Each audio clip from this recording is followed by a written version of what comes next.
where God will show who is who. Kagaya nung nangyari doon sa kina Pablo ng binasa ni Pastor. May iba nag-reject, mayroong iba na gustong mapakinggan. Di ba? At nandito na tayo sa panahon na yan. Sa Exodus na yan, mga kapatid. Where God will show who is who. Where the church itself, the bride of Jesus Christ, will be exodus out into the land that's promised. In my Father's house are many mansions. In this place, you don't have to go there and fight like they did. It's already prepared. Di ba mga kapatid? Alam mo yun na lang ang kulang eh. Doon sa Exodus na kung saan ipinakita ng totoong kulay, nangyari na yan mga kapatid. Anong Exodus na lang itong inaantay natin? Yung body change. Di ba mga kapatid? If this earthly tabernacle dwelling be dissolved, we have one already waiting. That where I am, there ye will be also. That great Exodus at hand. Hindi na kailangan ma-dissolve pa. Nadadaan pa ng kamatayan literal. Kundi doon sa pagbabago. Di ba mga kapatid? Kaya salamat sa Panginoon na kung saan yung panahon, binanggit nga lang ni Pastor, napanood ko sa live. Kanina mga kapatid, magugulat ka, in-time message, pero panatiko doon sa tinatawag na mga politiko. Ay, yung bride, hindi ganun eh. Bilang isang mamayan, meron kang sarili mong opinion, nasa iyo lang, pwede mo ano. Pero magiging panatiko ka, ay hindi pwede. Kasi alam natin kung ano yung politika. Di ba mga kapatid? Hindi ka pwede. Yun kasi, hindi yan. Wala ka bang nakitang politika siguro na, sa bagay, merong mga programa para sa mahirap. Totoo naman yon. Gumawa sila ng mga programa para sa mahirap. Pero yung budget, nakakasiguro ka bang hindi binabawasan? Para maging panatiko ka sa isang tao. Di ba? Ang mahirap, ang delikado na yan. Kung mag-ano-ano ka, pupunta ka doon sa kalsada. Tapos sabihin mong bride ka. Di ba mga kapatid? Sabi nga ni Pas, kahit sino. Di ba? O sabihin natin yung budget para sa ganito, 10 piso. Nakatiyak ka ba na hindi binawasan ng 1 piso yan? Para sabihin mo, itong politiko na ito ay hindi talaga yan. Di ba mga kapatid? Kaya salamat sa Panginoon. Doon mo makikita sa mga nangyari. May mga nag-post, may mga ganito. Diyos ko. Talagang mga kapatid. Pero salamat sa Panginoon. Hindi naman bawal pag-usapan. Mag-usapan na ganon. Meron kang opinion sa sarili mo. Pero magiging panatiko ka. Tapos sabihin mong bride ka. Lord. Di ba? Mga ganon na. Diyos ko. Ingatan mo siya, Lord. Ganyan, Lord. May mga ganon eh. Ang tindi ng mga kapatid. Kaya uwian na talaga eh. At alam mo, nangyari sa literal yan, sabi ni Pastor, in this message din. Di ba? Pumasok na yung espiritu ng tinatawag na politiko. Ito totoo yan mga kapatid. Kaya salamat sa Panginoon, tayo ay uwi na eh. Anong kailangan para tumino ang mundo? Yung na ng Panginoon, pamumuno ng Panginoon. Yung sistema ng Panginoon, kailangan. Di ba mga kapatid? Kaya salamat sa Panginoon. Na ito mga kapatid? Salamat sa Panginoon, meron ka ng kagalakan. Di ba? Na any moment from now tayo ay lilisa na. Di ba mga kapatid? Kaya salamat sa Panginoon sa hapong ito. Nakilala natin ang Diyos na ating pinaglilingkuran. God bless at magandang gabi sa ating lahat.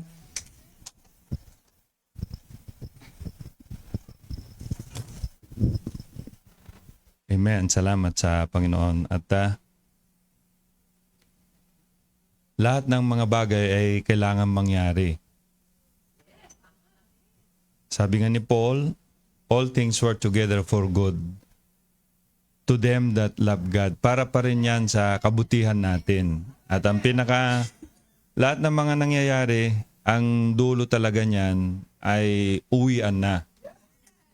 Pati yung flesh na ito, nararamdaman natin itong flesh na ito, parang meron ng nangyayari sa flesh. Salamat sa Panginoon sa prayers, no? Pumunta ako doon sa yung talagang doon ako nagpapa-check up. ba't hindi ka pumunta agad dito? Paano ako pupunta dito? Gabi nga ako pumunta dun sa wala ka pa, sarado ka pa eh. Sabi niya, sige, i-x-ray mo uli yan yung apicolordic para makita natin. So pumunta ako sa laboratory, yung sa. So x-ray, ang daming position eh. Talagang gusto ng doktor matiyak talaga eh. So after the result, sabi ng doktor, sabi niya, kung ano-ano na lang sa'yo eh. Wala naman eh. Wala naman yan eh. Sabi nga nun, wala akong linis oh. Sabi nga nun, ginano niya yung, ang linis, wala ka naman Sabi nga nun. Salamat sa Panginoon na it's really, alam ko na yan eh. Pang lang niya yun sa akin para,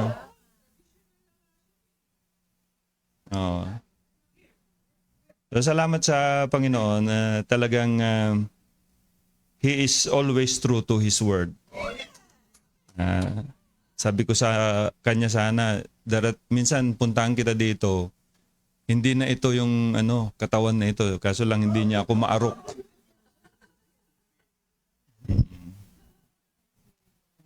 Okay naman yung kaibigan ni Sister Christy kasi sila.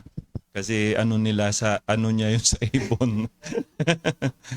Amen. So salamat sa Panginoon, tayo po lahat ay tumayo. Nakakagalak. I'm cleared.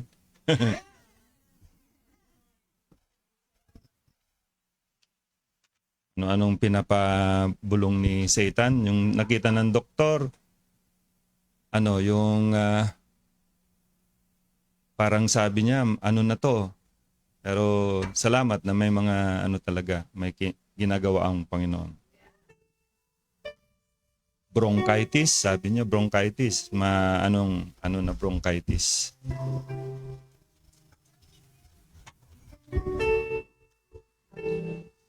Pero salamat, wala na.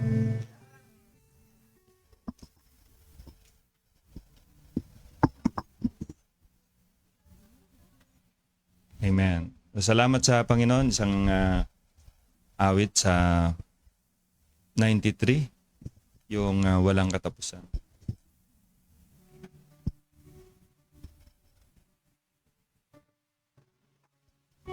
Karapat dapat siyang purihin sapagkat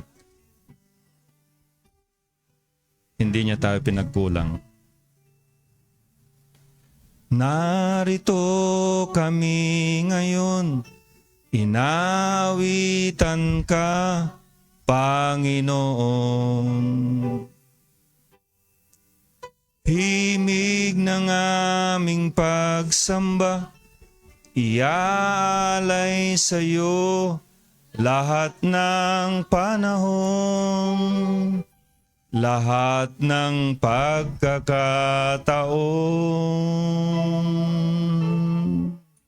upang aming maihayag kalwalhatian mo kanino man.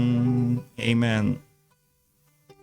Hanggang makita ng mundong kami inibig mo, ay aawitan ka kailan pa man. Karapat dapat kang purihin at aming sambahin sa awa at pag-ibig mo. Lagi kaming maglalambing mula dito hanggang doon sa buhay naming darating, walang katapusang awitan ka. Thank you, Lord.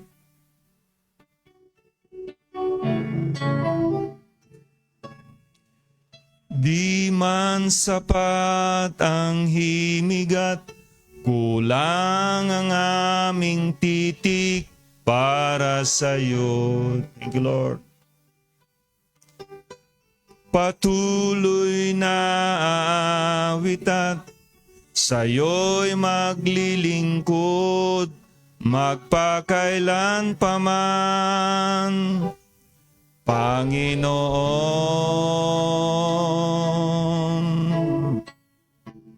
Karapat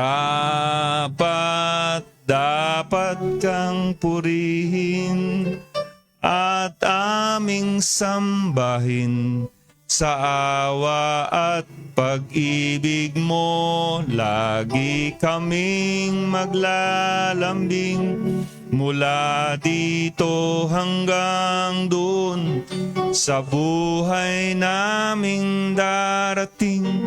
Walang katapusang awitan ka.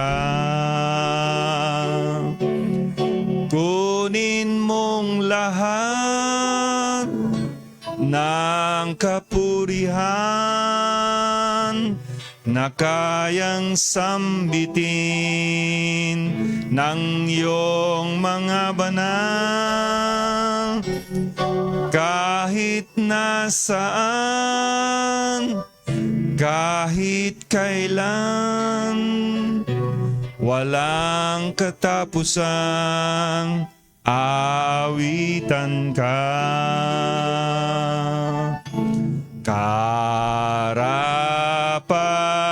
dapat kang purihin at aming sambahin sa awa at pag-ibig mo. Lagi kaming maglalambing mula dito hanggang doon sa buhay naming darating. Walang katapusang aawitan ka.